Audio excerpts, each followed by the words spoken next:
G, G, kung may isang taong palaging pumapasok sa utak mo o palagi na lang dinudumina ang isip mo, G, ang ibig sabihin niyan ay isa itong senyales o reflection ng nakaraang version mo. O yung sabihin nating reflection ng mga bagay na hindi natapos o hanggang ngayon ay hindi mo pa rin nare-recognize o nakikita sa sarili mo. Okay?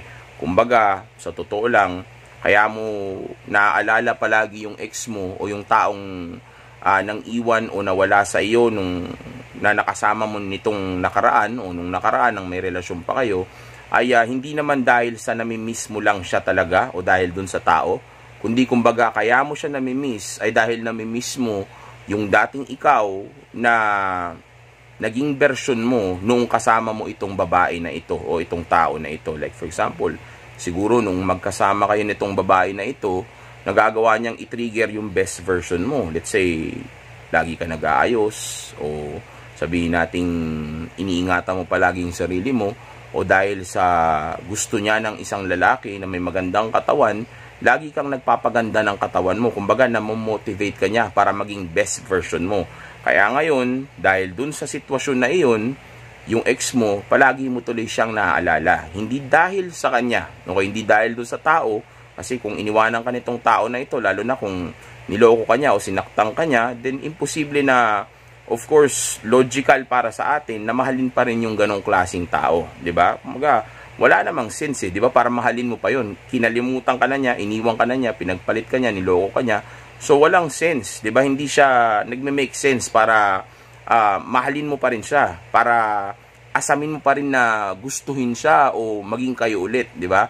So, ibig sabihin, hindi yun yung gustong iparating sa'yo nung nararamdaman mo o nung pinagdadaanan mo, which is actually yung palagi nga pumapasok itong ex mo sa utak mo, okay? So, ibig sabihin yan, kaya mo siya naiisip ay hindi lang naman dahil sa kanya o dahil sa pagkatao niya, kundi dahil isa kasi itong representasyon o paalala sa iyo noong nakaraan o nung panahon o sabi nating nang nakaraan mo na mga oras na masaya ka pa o magaling ka sa trabaho o inspired ka ng mga times na yon o sabihin nating siguro ng mga time na yon sabihin nating since may babae ka, lagi kang nagpapaganda ng katawan o pumuporma palagi o sabihin nating marami kang mga bagay na tinatry kasi kasama mo siya.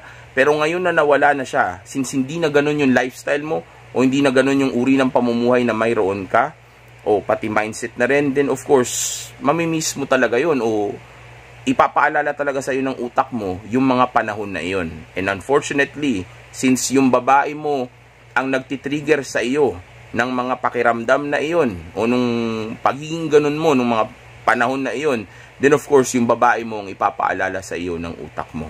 Okay, dahil di ka naman kayang kausapin ng utak mo. Ang kaya lang niyang gawin, tulungan ka na kumbaga ay ipaalala sa iyo na may problema na kailangan kang tapusin. Kasi nga ang utak ay natural na problem solver. Kumbaga sadyang nilikha ang utak o nakadesign ng utak para mag-solve ng problem. Pero hindi niya sasabihin sa iyo ang problema, ang gagawin lang niya ay papaalala niya sa iyo na may problema ka pa na dapat i-resolve. Kaya nga isip ka ng isip dun sa ex mo. Kaya hindi siya mawala sa utak mo kasi nga mayroon kang unfinished business na kailangan mong tapusin o kailangan mong mai-recognize sa sarili mo, okay, para nang sa gayon ay maka-move on ka na o sabihin natin maintindihan mo na kung bakit laging pumapasok sa utak mo yung ex mo. Okay? Kumbaga, kasama dito pati yung yung pagtanggap mo sa sitwasyon na mayroon kayo. Na tapos na kayo, na hindi na kayo magkarelasyon, okay? Kumbaga, break na kayo, tapos na yung relationship ninyo. Kailangan mong tanggapin yun para nang sa gayon ay makita mo yung tunay na reason o tunay na dahilan kung bakit nangyayari ito sa iyo ngayon. Kumbaga, kung hindi mo i-accept o tatanggapin sa sarili mo na hiwalay na kayo, of course, hindi mo maiintindihan kung ano ang rason kung ba't mo siya nakilala at bakit naghiwalay kayo ngayon. So, ano mangyayari niyan? Magpapaulit-ulit ka ngayon dun sa cycle na yun. Kasi nga, hindi mo nire-recognize yung tunay na problema o hindi mo nakikita yung tunay na problema. Kaya, of course, hindi mo alam kung anong tunay na solusyon. Okay? So, una, tanggapin mo sarili mo, nahiwalay na kayo, at para nang sa gayon ay makita mo kung ano ang tunay na saysay o tunay na rason kung ba't nakilala mo ang babae na ito, at para nang sa gayon ay malaman mo rin kung bakit hanggang ngayon ay iniisip mo pa rin siya. Okay? Kumbaga, kung matatanggap mo sarili mo na tapos na kayo, then of course, maintindihan mo na kaya ko pala siya nakilala, o kaya pala kami nagsama, o kaya ko pala siya minahal, ay dahil may ituturo pala siyang leksyon sa akin. At yung leksyon na iyon na naituro niya ay yung mahalin ko yung sarili ko. Dahil kapag kasama ko siya, minamahal ko yung sarili ko, hindi dahil para sa sarili ko, pero kundi para sa kanya. Kasi nga, nagpapagwapo ko, inaalagaan ko yung sarili ko, nagpapakayaman ako, kasi nandoon siya. Kasi nga, ang goal ko ay makip ko siya, at mahalin niya ako, at maging forever kami, o sabihin nating balang araw ay magkatuluyan kami. Kaya nga ginagaling ako, since nawala siya, at since siya yung naging parang di ba, motivation mo, o siya yung inspiration mo, at yun, since nga wala nga siya, at nagbago yung pamumuhay mo, hindi ka nakatulad nung dati, of course, ipapaalala sa'yo ng utak mo na mahalin mo ulit yung sarili mo. At yung way niya para ipaalala yun sa'yo, o ipaalala sa'yo na may unfinished business ka, o sabihin natin may problema ka pa rin sa sitwasyon mo na yan, ay yung ipaalala nga sa'yo yung ex mo. Okay? Ex mo na sumisimbolo ng kung sino ka noon, o kung ano yung mga bagay na nagagawa mo noon na nagpapasaya o kumukumpleto sa iyo na hindi mo na nagagawa ngayon. Okay? Kasi nga, hiwalay na kayo. Okay? So, dahil nawala yung inspirasyon mo, nawala yung nagmo-motivate sa'yo, tumigil ka ngayon doon sa mga bagay na nagpapasaya o nagpapabuti ng buhay mo. So, since nawala yun, at sabihin natin may problema ka na ulit sa buhay mo, anong gagawin ng utak mo? Ipapalala niya sa iyo na, Josh, nakakalimutan mo na mag-gym. Josh, hindi ka na nag-aayos. Josh, hindi ka na kumakain ng tama. Josh, hindi ka natutulog ng tama, 'di ba? Lalo na pag galing ka sa umpisa pa lang kayo ng breakup. So maalala at maalala mo talaga siya kasi nga pinaparusahan mo yung sarili mo, kaya ngayon yung sarili mo ipinapaalala niya sa iyo na na kaya ka ganyan ngayon, kaya ka nahihirapan ay dahil hindi mo na kasi ginagawa kung ano yung mga bagay na ginagawa mo noon. Okay, so tinutulungan ka ng utak mo para solusyonan mo yung problema. Okay? Yun nga lang, ang only way lang na kaya niyang gawin ay ipakita sa iyo kung ano yung missing. Okay? Which is actually yung moment na yun. Yung moment na kasama mo yung ex mo. At ngayon, bakit yung ex mo ngayon ang ginagamit niyang instrumento o yung taong lagi pumapasok sa utak mo yung ginagamit niyang instrumento? Kasi nga, yun yung sabihin natin nag-iwan ng marka sa iyo, okay? Na hindi natapos. O kumbaga, yun yung may unfinished business ka dahil nag-break kayo, naghiwalay kayo. Okay? So, ibig sabihin, since yun yung ganun nga yung sitwasyon at yun yung may unfinished business ka, of course, yun yung tututukan ng utak mo. Kasi nga, ang utak ay natural na problem solver. So, dahil may problema dun at may unfinished business ka dun, yun yung ipapakita sa'yo ng utak mo, okay? Para nang sa gayon ay makita mo kung anong kulang sa iyo para mag-survive ka o hindi ka na mahirapan dahil yung utak mo parte siya ng ng pagkatao mo. So tutulungan ka niya talaga, ipapakita niya na kaya ka ganyan ngayon dahil hindi ka na kasi katulad ng dati, hindi ka na masaya, hindi ka na lumalabas, hindi ka na nakikipag-date, wala ka ng ex-life, 'di ba? Ba kailangan mo ng babae, wala ka ng babae, o kaya sabihin nating may mga bagay ka pang hindi na-improve sa sarili mo na na-trigger niya before, okay? Kaya ngayon, nung tinigil mo na i-improve yun, nung time na naghiwalay kayo, ngayon, of course, hinahanap-hanap ngayon ng utak mo yun, o ng katawan mo, o yun yung ipinapaalala niya sa'yo, na yun yung kulang, kaya ngayon hindi ka na ganun kasaya. Okay? Kaya nga ako nun, lagi, kapag nagdadaan ako sa breakup, ang ginagawa ko ay lagi ako naghahanap ng mga bagay na pagkakabisihan ko, kumikilala ako ng mga bagong tao, okay? Para nang sa gayon ay maramdaman ko ulit kung sino ako noon, okay? Nung time na may kasama pa akong babae, dahil nga alam ko sa sarili ko na kaya ako nahihirapan o sabihin nating hindi masaya ay dahil malungkot nga ako. Well, hindi naman dahil sa babae, kundi sa uri ng buhay na nagkaroon kasi ako noon, masaya ako noon, okay? Kasama ko yung babae. Pero kung magagawa ko na maging masaya nang wala na yung babae at ganung level din ng saya ang maabot ko o ganung level ng self-love din na may bibigay ko sa sarili ko, then wala nang rason para guluhin ako ng utak ko at ipaalala sa akin yung ex ko o ipaalala sa akin ng utak ko yung buhay na mayroon ako noon nung kasama ko yung ex ko. Pero yung sabihin natin, ang gusto talaga ng utak ko, balik ako doon sa ex ko na niloko ko, hindi niya gagawin yun. Kasi alam niya na hindi na tama yun at hindi yun makakabuti para sa akin dahil nga sinaktan na ako ng tao na yun. Pero ang tanging rason lang kaya niya ipinapaalala yun sa akin, hindi naman dahil para balikan ko pa o maling ko ulit yung ex ko o para wag ko makalimutan yung ex ko, kundi dahil meron nga siyang ipinapakita sa akin na isang bagay na hindi ko pa nare-recognize sa sarili ko o hindi ko pa naiintindihan sa sarili ko na gusto niyang i-improve ko para nang sa gayon ay hindi ko na maramdaman yung mga nararamdaman ko ngayon. O maaaring sabihin natin na-improve ko na noon o nagawa ko na noon. Kaso itinigil ko nga, kaya ngayon ipinapaalala niya ulit sa akin para nang sa gayon matapos na yung paghihirap na pinagdadaanan namin na lungkot. Kasi nga nahihirapan na yung utak ko sa akin. Kaya tinutulungan niya ngayon ako. Okay? So, yun ang rason kung bakit hanggang ngayon laman pa rin ng utak mo yung ex mo. Hindi dahil mahal mo pa siya, hindi dahil, well, pwedeng may feelings ka pa rin, pero kung matagal na yung panahon, ilang buwan na o ilang taon na, pero pumapasok pa rin siya sa utak mo, din ibig sabihin nun, hindi lang yun dahil sa emosyon, okay? Dahil din yun sa unfinished business na mayroong kayo ng ex mo. Kumbaga, yung learnings o yung lessons na dapat na natutunan mo dun nung magkasama pa kayo ng ex mo, hindi mo rin siya talaga natutunan at all. Kaya ngayon, ibinabalik ng ex mo doon. At kung makakilala ka man ng bagong babae, ganun ulit ang mangyayari doon kasi nga hindi ka nag-grow. So, ang gusto ng utak mo, tulungan ka niya na mag-grow sa pamamagitan ng pagpapaalala sa iyo kung sino ka noong kasama mo yung ex mo. Kaya yung ex mo ngayon ang palaging binabalik-balikan ng utak mo.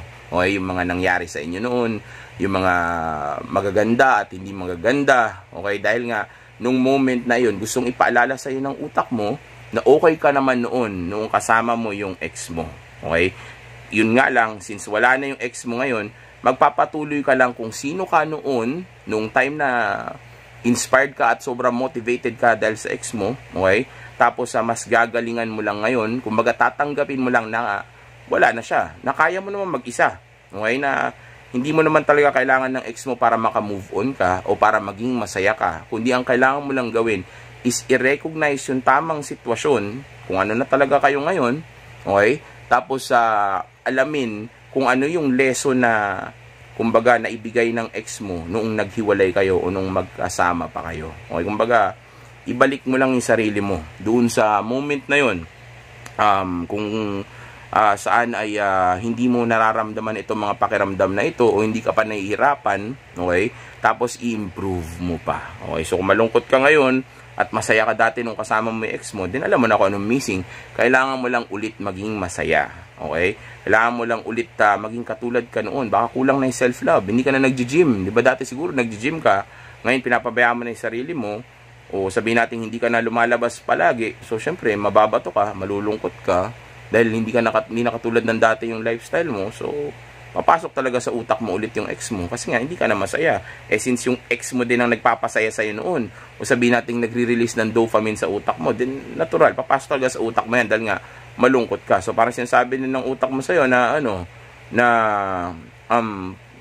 pwede ka naman maging masaya ulit. Naaalala mo ba nung kasama mo yung ex mo? Hindi dahil sa ex mo pinapaalala niya kasi nung time na yon masaya ka nun. Okay? Hindi niya sinasabi na balikan mo yung ex mo para maging masaya ka ulit. Well, pwede ka rin niya i-trick dahil nga naniniwala din yung part ng brain mo, ilang percent ng part ng brain mo, na pag naibalik mo yung ex mo, magiging masaya ka ulit. Kasi nga, yun yung makukuha mong pakiramdam. Pero sa totoo lang, ang gustong iparating sa'yo ng brain mo o ng utak mo ay, kumbaga, kaya niya ginagamit yung ex mo, ay kung ano man yung naramdaman mo nung kasama mo yung ex mo na yon, kung sino ka nung time na yon, nung kasama mo yung ex mo na yon, nung magaling ka at masaya ka pa nun, ganun ka lang din ulit magiging. Okay? Ibabalik mo yung sarili mo sa ganun. O aayusin mo kung ano yung pakiramdam na yon, o yung kung ano man yung naranasan mo sa ex mo na yon. So for example, yun nga, naging masaya ka sa ex mo dahil na-inspire o naging masaya ka daw sa buhay mo noon kasi nagiging successful ka palagi dahil ang dali-dali ng trabaho mo kasi inspired ka nga. So gagawin mo lang din ulit yun ngayon, okay? Dahil pag naiayos mo ulit yung buhay mo, kahit nandyan, kahit nasabihin natin wala pa yung ex mo dyan, maniwala ka sa akin, G, wala nang rason para pumasok pa ng pumasok ulit yung ex mo sa utak mo kasi nga, na-recognize mo na kung ano ang mali. Kumbaga, nakuha mo na yung mensahe ng utak mo sa'yo eh. Kung ano yung pinapadala niya sa'yo. Kung ano yung gusto niya mangyari. Kumbaga, kung improvement sa sarili mo ang problema o self-improvement ang problema, since na-recognize mo naman na yun at nalaman mo na kaya ako lang pala na-miss yung ex ko kasi nung time na yun, lagi ako nag-gym, tas nag-gym ka na. Then, pag na-recognize mo yun, then, of course, magtutuloy-tuloy na. Kumbaga, hindi na siya magiging big deal talaga. Okay, so, yeah. Meron kasi ako iniisip din again na gusto ko sabihin sa inyo pero medyo naglalaban yung mga thoughts sa utak ko kaya nakakalimutan ko. Pero, yun nga yung point ko lang dito. Ang point ko lang is, it's not really about your ex. It's not really about the person. It's actually about who you were. Okay? Kung sino ka before when you were with that person. Okay? Kasi may na-trigger siya sa'yo na nagpasaya sa'yo o nagpabago sa'yo o nagpa-improve ng buhay mo o sabihin nating nagpabago ng mindset mo. Okay? Kaya ngayon, nung na-trigger niya yun, nakaramdam ka na para bang buhay na buhay ka kasi nun mo lang yun naramdaman. Kaya ngayon nung naghiwalay kayo at nawala na yung nagtitrigger sa'yo nun, namimiss mo ngayon yung ex mo na yun. Hindi dahil sa ex mo, kundi dahil kung sino ka noon nung na-trigger yun ng ex mo. Nakuha mo? So kung malungkot ka ngayon at noon masaya ka kasi ang ganda ng pakiramdam mo dahil nandyan ex mo, dahil inspired ka, ang ganda ng kita ng pera mo, o maganda ka kumita ng pera, di ba?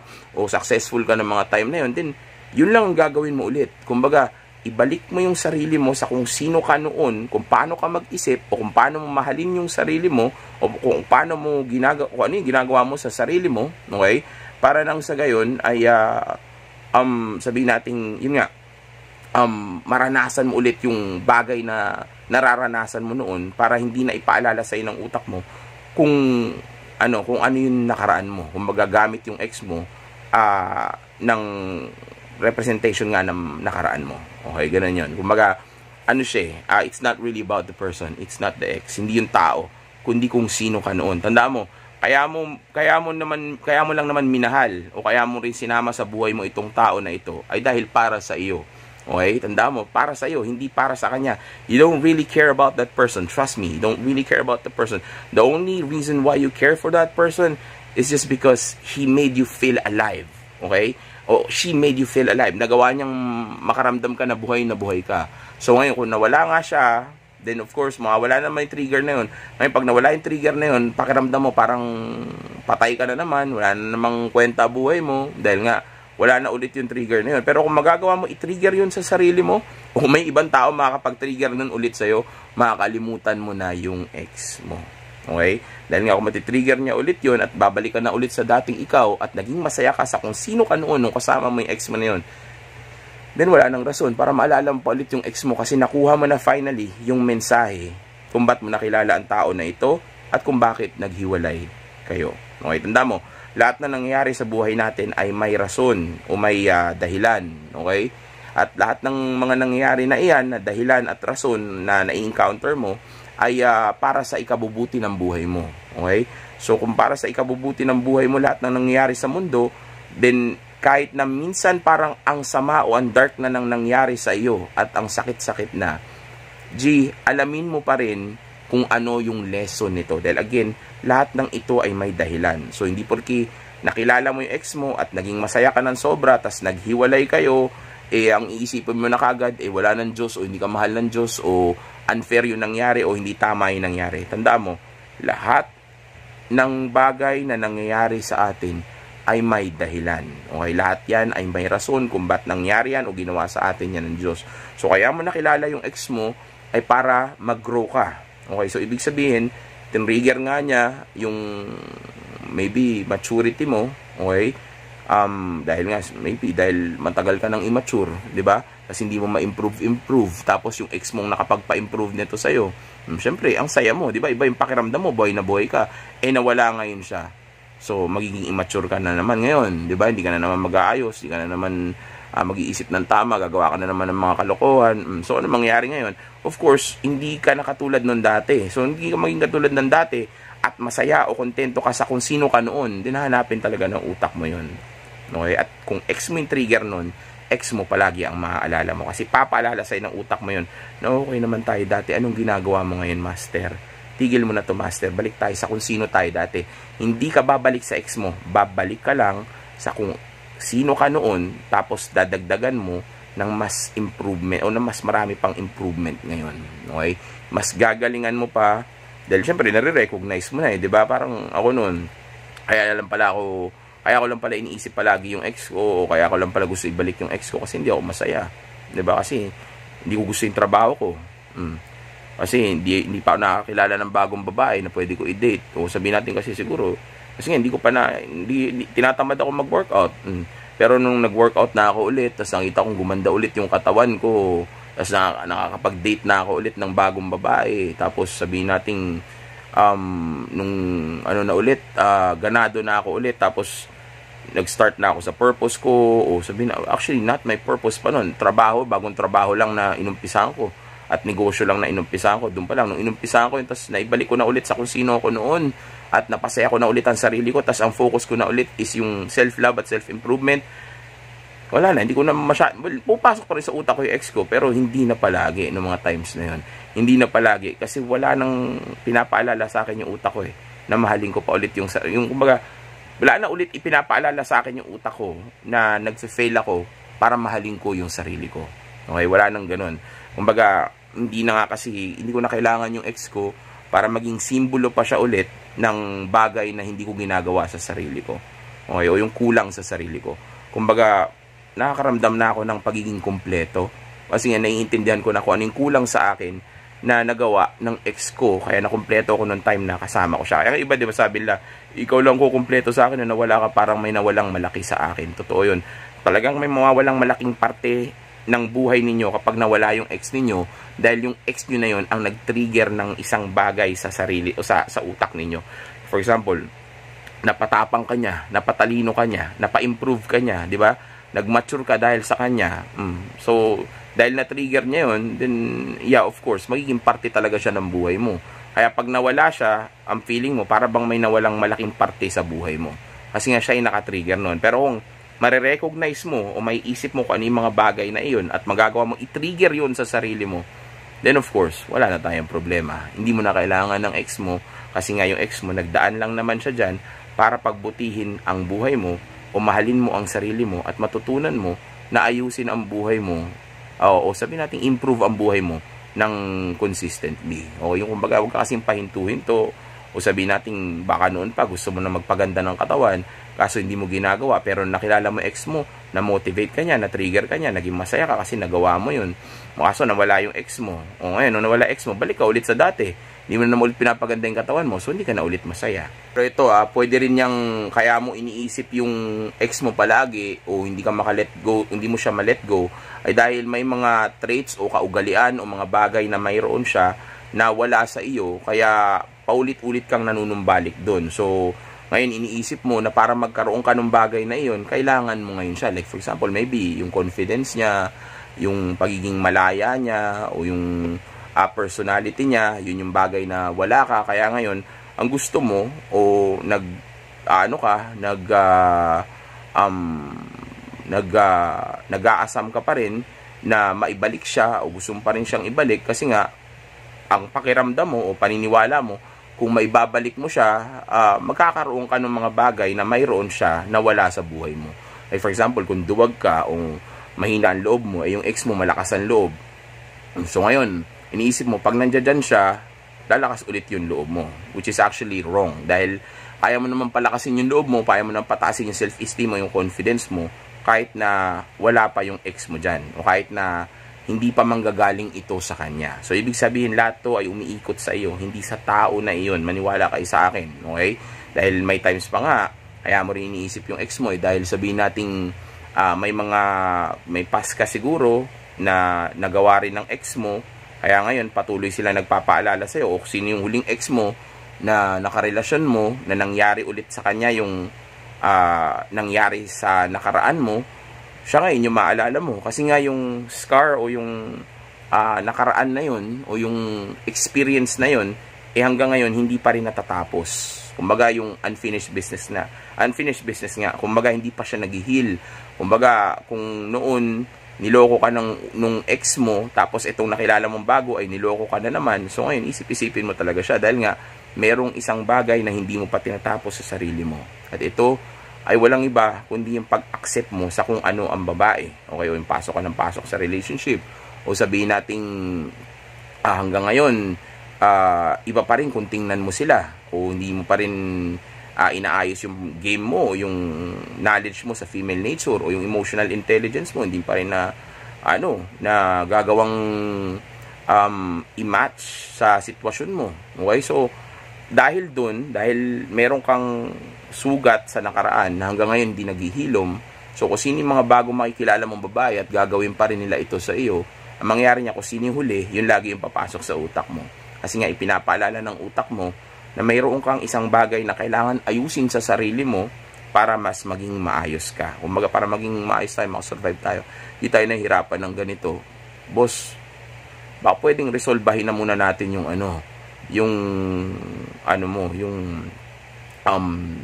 scar o yung karanasan mo, madilim na karanasan mo o yung multo ng kahapon mo. Okay, tapusin muna natin yon. Kasi hanggang ngayon, hindi ka pa rin nakaka-move on. Hanggang ngayon, galit ka pa rin sa babae. Hanggang ngayon, pumapatol ka pa rin sa babae o galit ka pa rin kapag nanloloko sila. Diba? Hindi pa rin naiintindihan kung sino sila talaga. So, ano mangyayari niya? Magpapabalik-balik ka doon. Kasi nga, may unfinished business. Hindi ka pa rin nag-heal o hindi mo pa rin tinutulungan ang sarili mo para mag-improve sa bagay niya. So, anong gagawin ng utak mo? Again, babalik at ibabalik ka niya doon sa mga moment na ang kasama mo ay yung ex mo, kasi nga ipinapaalala sa iyo ng ex mo na iyon yung scar mo na kailangan mong i-improve. Okay, it's all about you, not about her. Dahil once nga na ma-recognize mo yan, gaya na sabi ko sa inyo, magiging maayos na ang lahat. Maniwala kayo sa akin, it's not about them, it's about you guys. Okay, kaya paulit-ulit natin silang iniisip kasi nga may bagay na kailangan tayong ayusin sa sarili natin, unfinished business na kailangan pang tapusin na hindi natin na-recognize. Okay, so kung magagawa natin recognize yan at improve yan o gawin yan nang wala na yung ex natin, then of course wala nang rason pa para magalit o isipin natin pa ulit-ulit yung ex natin na iyon. Kasi nga tapos na tayo, nahintindihan na natin. Malinaw na ang lahat at mas magiging maayos na ang lahat kasi nga hindi ka na confused dahil nga naiintindihan mo na kung anong tunay na sitwasyon na it's not about them, it's actually all about you. So wala kang ibang gagawin sa sarili mo kundi magpatuloy ka sa pag-improve mo ng sarili mo, mahalin mo ang sarili mo at ingatan mo ang sarili mo dahil lahat to ay para sa iyo. Maniwala ka sa akin, even yung ex mo kaya nga siya nakipaghiwalay sa iyo at kaya ka rin niya niloko ay dahil para yon sa sarili niya. Okay, so walang rason para unahin mo ang ibang tao. Dahil again, kaya gustong ibalik ng utak mo o kaya niya iniisip palagi yung ex mo ay hindi naman dahil ito para sa kanya, kundi para ito sa iyo. So aalamin mo lang kung para ito sa akin, ano yung gusto niyang iparating. Okay, at ito nga ay walang iba kundi yung mahalin mo ang sarili mo at sabihin nating magpatuloy ka sa growth o sa maturity mo. Okay, tanda mo, lahat ng magpapasaya sa iyo o ang rason kung bakit nga tayo nagkakaroon ng karelasyon o babae sa buhay natin o romantikong relationship ay dahil para sa sarili natin. So kung gagawin mo, uumpisan mong gawin ng isang bagay para sa ibang tao, hindi ka magiging masaya. Pero kung gagawin mo ang mga bagay para sa sarili mo, of course, magiging masaya ka. Pero of course, dapat marunong din tayo magmahal kasi kasama yun dun di ba? Huwag lang ma-in love, okay? Marunong din tayo magmahal ng tao kasi kasama yun dun. Maaring nung nakilala mo ex mo, nagawa niyang matrigger yung love sa dibdib mo. Nakaramdam ka ng pagmamahal. Okay, kaso nawala siya, hindi mo na ulit kaya magmahal ngayon. Kaya nga may kulang ngayon sa'yo. Kasi hindi mo na kaya magmahal. Pero kung magagawa mo matuto ulit magmahal, di naman magmahal ulit ng tao. Magmahal ng sarili mo, magmahal ng trabaho mo, purpose mo, mahalin mo, di ba? Yung pera mo, o yung negosyo mo, o yung pamilya mo, yung mga tao sa paligid. Kung magagawa magmahal katulad ng pagmamahal mo sa ex mo, di nagagawa natin punan yung void o yung butas na mayroon ka dun sa pinagdadaanan mo na yun. Kasi nga, nagagawa mo na yung kulang sa'yo. Kumbaga, nakukumpleto mo na yung sarili mo kahit wala yung tao. Nakukumpleto mo na yung sarili mo nang ang kasama mo lang ay ikaw lang. 'Di ba? Hindi mo na siya kailangan. Hindi na kailangan ipaalala pa ng utak mo sa'yo kung paano mo minahal yung ex mo noon. O sabi natin, hindi na kailangan pa ipaalala sa'yo ng utak mo na kaya mo magmahal noon. Okay? Kasi nga, nagmamahal ka na ngayon. Okay? Hindi niya na ipapaalala sa'yo yung ex mo kung paano ka nagmahal ng mga times na yon. Okay? Hindi niya nagagawin yon. Kasi nga, nagagawa mo na yon. Okay? Kumbaga, ang gusto lang talaga ng utak mo, iligtas mo ang sarili mo. Okay? Makasurvive ka. Okay? Gawin mo yung tama para sa sarili, mahalin mo ang sarili mo. Kasi nga, walang ibang mahal ang sarili mo kundi ikaw. Pero kaya magmahal ng iba. Yun nga lang, by nature, walang ibang mahal ang tao kundi sarili niya. Okay? So, once umpisahan mong mahalin ang sarili mo at gawin mo ang mga bagay na nararapat o yung mga bagay na hindi mo ginagawa sa sarili mo na tama, once umpisahan mo yung mga bagay na yan nang wala na yung ex mo, then may intindihan mo na ngayon na hindi mo naman talaga kailangan yung ex mo. So once na ma-recognize mo na yan at ma-realize mo na yung tama at makumpleto mo na yung dapat na kumpletuhin, unti-unti mo nang hindi may isip yung ex mo kasi yung dating unfinished business ay naging finished na. Okay, dahil yung unfinished business sa relationship ninyo at yung closure na dapat masara doon, hindi naman yun para sa relationship ninyo o yung kayong dalawa, yung sabihin nating para sa inyong dalawa yung closure na yun o para sa sabihin nating kumbaga yung unfinished business yung relationship ninyo, kumbaga kailangan magbalikan pa tayo para matapos natin yung ganoon. Hindi yun, hindi yun ang issue doon. Kumbaga ang tunay na unfinished business doon is yung yung kumbaga yung lesson na dapat na makuha mo doon. Dahil again, wala naman talagang forever. So kailangan mo lang makuha yung lesson sa kada makakarelasyon mo. Pero may mga babae na pwede natin magstay, depende sa sitwasyon at depende sa sa game na ina-apply mo o sa diskarte na ginagawa mo o anong klaseng pagkatao na mayroon ka o sitwasyon nga. Okay, but anyway, so yun nga yung point ko doon. Okay, so pwede rin may magstay pero kadalasan may mawawala talaga kasi nga meron silang iiwan na lesson na gusto ng utak mo na matutunan mo. Gusto ng Diyos o ng buhay natin, gusto ng Diyos na matutunan natin dito sa mundo.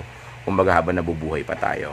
Okay, at yun ay yung mahalin natin sarili natin o matuto tayo makontento o makumpleto nang hindi natin kinakailangan yung opinion o yung pagmamahal o yung validation ng ibang tao. Okay, magagawa mo i-validate ang sarili mo o gawin yung mga bagay na dapat mong gawin para sa sarili mo, okay? Nang hindi mo kailangan ng inspiration o ng ibang tao sa paligid mo o na makakatabi mo, then ibig sabihin nun, nag-grow ka na. Naiintindihan mo na kung bakit talaga nandito tayo sa mundo at kung bakit may mga tao tayo nakikilala o nagdadaan sa buhay natin. So, kung maintindihan mo yun at lumiliwanag na yung utak mo, unti-unti, makapansin mo, parang hindi mo na nami-miss o naiisip yung ex mo. Kasi wala nang dapat pambalikan. Kasi nga, natutunan mo na.